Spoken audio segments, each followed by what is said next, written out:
अस्सलामुअलैकुम जी, कैसे हैं आप? उम्मीद है आप सब ठीक होंगे। अल्हम्दुलिल्लाह हम सब भी ठीक हैं। तो जी इधर हम जा रहे हैं अब्दुल की हेयर कटिंग करवाने, क्योंकि उसके ना बाल बहुत बड़े हो गए थे।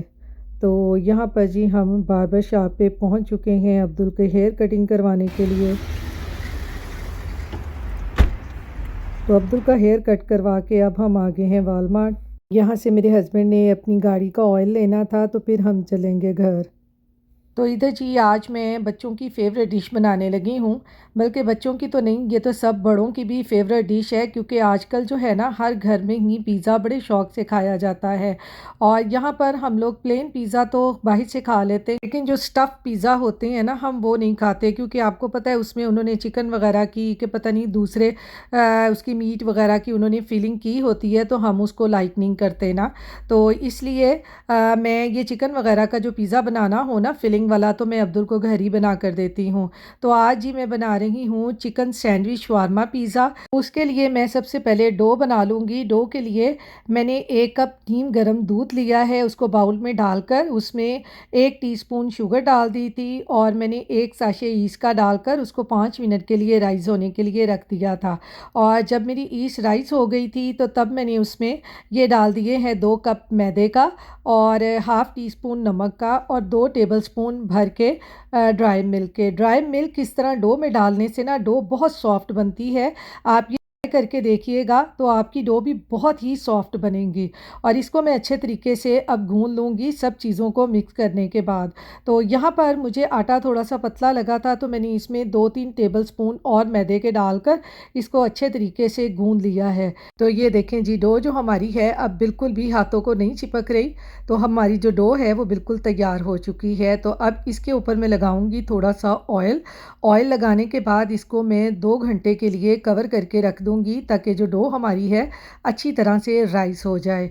क्योंकि यहाँ पर हमारे घरों में हीट चल रही होती है, तो मैं इसको रूम टेम्परेचर पे ही रख दूंगी। आप इसको किसी भी वार्म जगह पे रख सकते हैं। तो अब हम इसकी फिलिंग तैयार कर लेते हैं। तो इधर फिलिंग के लिए मैंने पैन में थोड़ा सा ऑयल और थोड़ा सा बटर डालकर इसको अच्छे तरीके से गर्म कर लिया है। तो बटर और ऑयल को गर्म करने के बाद अब मैं इसमें ये मैंने चिकन लेकर उसको नमक डालकर थोड़ा सा बॉईल कर लिया था, और उसको बॉईल करने के बाद मैंने इस तरह से श्रेड कर लिया है। और अब मैं इसको अच्छे तरीके से ऑयल और बटर के साथ भून लूँगी।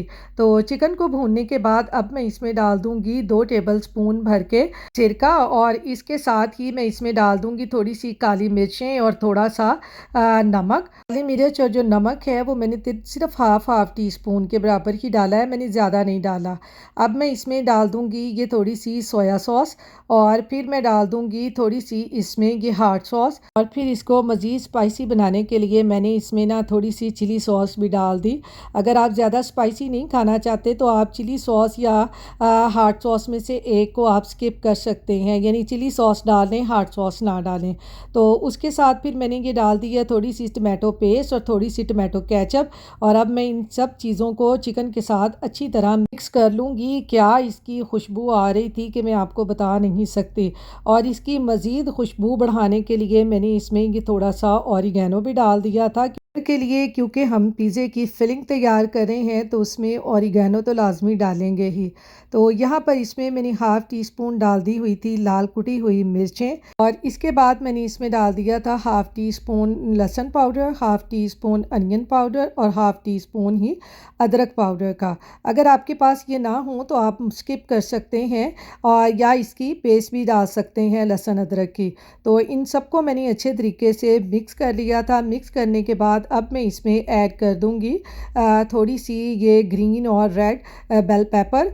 इसको मैंने बारीक बारीक चॉप कर लिया है, और इसमें डाल देंगे। इससे इसका कलर देखें कितना खूबसूरत निकला है, रेड और ग्रीन। तो यहाँ पर जी ये हमारी फिलिंग जो है पिज़्ज़े में जो हमने फिल करनी है वो हमारी तैयार हो गई है। अब हम इसको बाउल में निकाल लेते हैं। तो ये देखें हमारी ये कितनी ज़बरदस्त फिलिंग तैयार हुई है। और इधर हमारी डो भी जो है वो अच्छे तरीके से राइस हो चुकी है। ये देखें मैं आपको दिखाती हूँ कि हमारी डो जो है वो कितनी अच्छी राइस हुई है। तो पंच से इसकी हम एयर को रिमूव कर लेंगे, और फिर इसको मैं रखूँगी बोर्ड के ऊपर थोड़ा सा खुश्क आटा लेकर, और डो को 1-2 दफ़ा फिर गूंद लूँगी ताकि ये अच्छी तरह से सेट हो जाए। अब हम इस डो को 2 हिस्सों में डिवाइड कर लेंगे, यानी इसके 2 पेड़े बना लेंगे, क्योंकि हमने सैंडविच शवारमा पिज़्ज़ा बनाना है तो उसके लिए हमें इसके 2 पेड़े चाहिए। तो पहले कि हमने सैंडविच शवारमा पिज़्ज़ा बनाना है तो उसके लिए हमने इस डो की 2 रोटियां बनानी हैं। तो एक पेड़ा लेकर उसको मैं बेलने से अच्छे तरीके से बेलकर एक बड़ी सी रोटी बना लूँगी। और मैंने यहाँ जो रोटी बनाई है वो आधा इंच मोटी है, इससे ज़्यादा मैंने मोटी रोटी नहीं बनानी। तो इसको आधा इंच बेलने के बाद अब हम पिज़्ज़ा पैन लेंगे और इसके अंदर इसको रख कर अच्छी तरह से पिज़्ज़े पैन के अंदर इसको फैला लेंगे। इस तरह से ये देखें मैंने इसको फैला लिया है। अब मैं लूँगी फ़ोर्क और इससे सारे इसके ये सुराख कर लूँगी। सुराख करने के बाद इस तरह से फिर इसके ऊपर मैं लगा लूँगी ये पिज़्ज़ा सॉस। ये पिज़्ज़ा सॉस भी मैंने घर पे बनाई है, इसकी रेसिपी भी मेरे चैनल पे है, आप चाहें तो वहाँ से जाके ये देख सकते हैं। और अब इसके ऊपर अब हमने ये जो चिकन की फिलिंग बनाई थी ये सारी इसके ऊपर स्प्रेड कर देंगे। तो इसको स्प्रेड करने के बाद इसको एक क्रीमी टेक्सचर देने के लिए मैंने इसके ऊपर ये मेयोनीज़ केचप मिक्स है मेरे पास, मैंने इसके ऊपर ये डाल दी थी। आप मेयोनीज़ में थोड़ी सी केचप मिक्स करके वो भी इसके ऊपर डाल सकते हैं। तो इससे इसका ना ये फ्लेवर बड़ा क्रीमी क्रीमी सा आता है, बड़ी मज़े की लगती है। तो ये मेयोनीज़ और केचप डालने के बाद अब डालें इसके ऊपर ज़्यादा सारी मोज़रेला चीज़ और इसको एक साइड पे रख देते हैं। अब हम दूसरी अपनी रोटी बेलते हैं जिससे हमने इसको कवर करना है। तो दूसरी रोटी को भी मैंने तकरीबन आधा इंच ही बेला है, इससे ज़्यादा मैंने नहीं बेला। तो अब ये मोज़रेला डालने के बाद मैंने इसके ऊपर थोड़ी सी ना ऑरिगेनो स्प्रेड कर दिया था। अब ये जो हमने दूसरी रोटी बेली है इसको इस फिलिंग के साथ बिल्कुल कवर कर देना है। यानी 2 पर्दों वाली जैसे रोटियां होती हैं ना, जैसे पराठा बनाते हैं आलू वाला इसका, तो इस तरह का ये पिज़्ज़ा बनाएं, बहुत मज़े का ये पिज़्ज़ा बनता है। और इसके किनारों को इस तरह से मोड़ के अंदर की तरफ ये डिज़ाइन बना लें। ये देखें जैसे पाई टाइप बन जाता है ना, ये वैसा पिज़्ज़ा बनेगा, बहुत मज़े का बनता है। और इस तरह इसके किनारों को मोड़ने के बाद फ़ोर्क से इसके ऊपर दोबारा से हल्के हल्के से सुराख कर लें ताकि इसमें ज़्यादा एयर ना हो ना। तो सुराख करने के बाद इसके ऊपर डालें ढेर सारी चीज़ जितनी आप लाइक करते हैं, क्योंकि मेरे घर में तो चीज़ बहुत खाई जाती है, इसलिए मैंने इसके ऊपर ना बहुत ज़्यादा चीज़ डाल के और कवर कर दिया इसको मुकम्मल तौर पे। और फिर इसके ऊपर मैंने डाला ऑरिगेनो डालने के बाद थोड़े से डाले चिली फ्लेक्स डालने के बाद फिर मैंने इसके किनारों पे थोड़ा सा लगा दिया ऑयल कि इसका जो क्रस्ट है वो सॉफ्ट सा बने और इसका कलर जो है वो लाइट गोल्डन ब्राउन सा आ जाए। इस तरह से मैंने ये सारा इसके किनारों पे ऑयल लगा दिया, जो बाकी बचा था वो मैंने इसके ऊपर स्प्रेड कर दिया था। तो हमारा पिज़्ज़ा बेक होने के लिए तैयार था। तो ओवन को मैंने 460 फ़ारेनहाइट पे पहले ही प्री हीट कर लिया था। अब मैं इस पिज़्ज़े को रखूँगी सिर्फ 20-25 मिनट के लिए और हमारा एक शानदार पिज़्ज़ा जो है वो तैयार हो जाएगा। शवारमा टाइप बहुत मज़े का बना था, आप ये ज़रूर ट्राई कीजिएगा। मेरे तो मुंह में बहुत ही पानी आ रहा है, मैं कहती हूँ बहुत मज़े का बना है। आप एक दफ़ा बनाएंगे ना तो आप इसको दोबारा ज़रूर ट्राई करेंगे, ये बहुत मज़े का पिज़्ज़ा बना है और बच्चों को तो ये बहुत पसंद आएगा। तो ये देखें जी हमारा यहाँ पर ज़बरदस्त सा पिज़्ज़ा शवारमा सैंडविच बन के तैयार है। अब मैं आपको कट करके इसका टेक्सचर दिखाती हूँ कि ये कितना ज़बरदस्त पिज़्ज़ा बना है।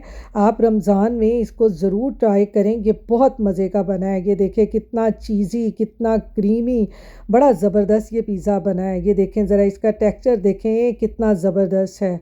तो आप अपने घर में अपने बच्चों को भी बना कर दें, बहुत मज़े का बनता है। ये देखें इसको, ये मैं आपको इसकी लुक दिखाती हूँ कि ये कितना ज़बरदस्त और कितना सॉफ्ट है। ये देखिए अंदर फिलिंग कितनी ज़बरदस्त इसकी नज़र आ रही है। तो आप ये ज़रूर ट्राई कीजिएगा। इसके साथ ही मैं अपने आज के व्लॉग का भी एंड करती हूँ, फिर मिलूँगी इंशाल्लाह किसी नए व्लॉग और नई रेसिपी के साथ। अपनी दुआओं में मुझे याद रखिएगा, अपना ख्याल रखिएगा। अल्लाह हाफिज़।